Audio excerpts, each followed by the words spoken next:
Duke qenë se ke punuar 20 vjet, zoti Gjoni, bini dakord me akuzat ndaj tij? Unë kam dhënë dy element të cilët edhe një studio tjetër televizive, unë ndaj Altin Dumanin si prokuror dhe në nivelin profesional dhe Altin Dumanin si drejtues i prokurorisë, sepse ç'a ndodh? Pse si drejtues i prokurorisë është drejtues i një grupi të strukturuar kriminal dhe prokuror i ndershëm? Një pjesë e informacioneve kundër zotit Altin Dumani vijnë nga prokurorët që punojnë me të, të jeni të sigurt, nga oficerët e BKH-s, nga njerëzit të cilët punojnë atje dhe prokurorët të cilët përfshihen në çështje. Çfarë informacion se s'ka dalë ndonjë gjë? Ato që dalin politike, ato që dalin. Ato që dalin. Tash Andrea, heshtja e Këshillit Largjyqësor për muaj tërë kur gjyqtar individualisht sulmoheshin nga politika, nga kreu i qeverisë me emër dhe mbiemër, madje me foto, me etiketime fyese që më pas amplifikoheshin në rrjetet sociale, besoj se kanë krijuar gjithë këtë klimë dhe këtë terren për individ caktuar edhe si Elvis Shkëmbi ditën e sotme, duke çuar në një ngjarje që është një kalimi një vijet kuqe që nuk ishte prekur deri ditën e sotme. Dhe Këshilli Largjyqësor, në bindjen time e them këtë, mendoj se për turpin e gjithë atyre anëtarëve që ushtrojnë atë funksion në atë institucion kushtetues, edhe ditën e sotme, reagimi i Këshillit Largjyqësor ka qenë përveç se i vakën ndër më të vonuarit, ndër më të vonuarit, reaguan gjykatat, reaguan institucionet ndërkombëtare. Nuk kanë këllçe më. Ata të cilët sot janë atje, një pjesë e madhe gëzojnë një respekt si gjyqtar, por nuk kanë forcën të përballen me kryeministrin, nuk kanë forcën të përballen me qeverinë. Vetëm mungesë force? Kuraje, sepse në çdo pozicion pune, edhe ti si gazetar sot në këtë studio, duhet kesh kuraje që të përballesh edhe me kryeministrin, po të erdhi në studio, edhe me mua si deputet, edhe me këtë si. Jemi përballur në studio dhe jemi përballur. Shko. Po jo, është çështje kuraje. Po, ne duhet të themi kur ta bëjmë analizën, ne duhet të themi gjërat gjithë përfshirëse, jo për shembull duke marr nga një ngjarje, apo duke u marr nga një deklaratë, apo duke u marr nga një episod. Historia për mua është kjo. Reforma në drejtësi në vitin 2016 u krijua për krimin e organizuar, edhe brenda drejtësisë, në çkuptim krimi organizuar, për korrupsionin brenda drejtësisë, për lidhjet e tjera, për krimin e organizuar, për korrupsionin politik. Kanë kaluar 9 vjet. Kanë kaluar 9 vjet dhe de facto, fatkeqësisht,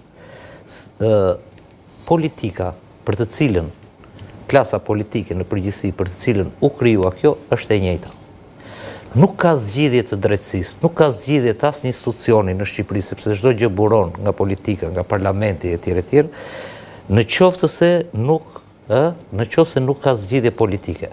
Të gjitha janë zgjidhje politike. Deri tani, në këtë moment, ka triumfuar fronti kundra kësaj drejtësie që si duhet jetë, dhe si çfarë rrugë dhe si u ideua në kuptimin kështu. Tani, institucionet e drejtësisë, për mua ka jo kaq sa thatë juve, po ka probleme më të rënda, sepse nuk janë probleme thelbësore, deklaroj kundra kryeministrit, nuk deklaroj.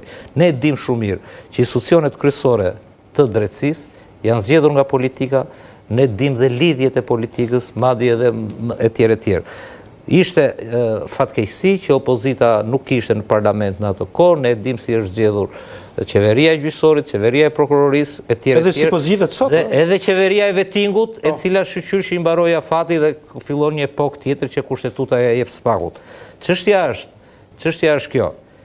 Tani, ne kemi një drejtësi të paktën si vektor më të mirë se para 2016-ës, apo më të keqe. Ne duhet të ecim përpara me këtë drejtësi duke u vetë korrigjuar, të fortë madje duke u vetë korrigjuar, apo duhet që pas çdo rasti, pas çdo elementi, pas çdo prokurori, unë për shembull jam nga ata, që jam një nga mbrojtësit më të zëshëm për shembull të spakut, përgjithsisht nga gjithë sistemi i drejtësisë, sepse kam shumë dyshime tek pjesë të tjera të sistemit, i cili them spaku do të jetë spaku i cili dua unë të paktën ose do toj publiku, ditën që do arrestoj brenda radhëve të veta. Ditën që do arrestoj brenda radhëve të veta. Edhe ditën që akoma s'ka thirrë kryeministrin, paktën me pyet për persona të cilët kanë dini në lidhje me rrethanat e tij. Atë nuk e dim. Po jo mos e do hiqë deklaratë. Po mirë, pyeti njëra ata prokurorët që keni atje brenda që nxjerrin informacion për Dumanin, dhe gjithë historia është kjo. është një luftë që ta mbyll. Dëgjoj, është një luftë, është një betejë. Është një betejë sepse dhe ata që janë brenda sistemit të drejtësisë dhe ata janë njerëz të cilët vinë, po gati të gjithë, se këta i futën dhe një nen tek 2016 që mos vinin të pengonin ardhjet, prurjet që mund të jenë nga jashtë drejtësisë, që mund të jenë në universitete apo në gjykata të tjera.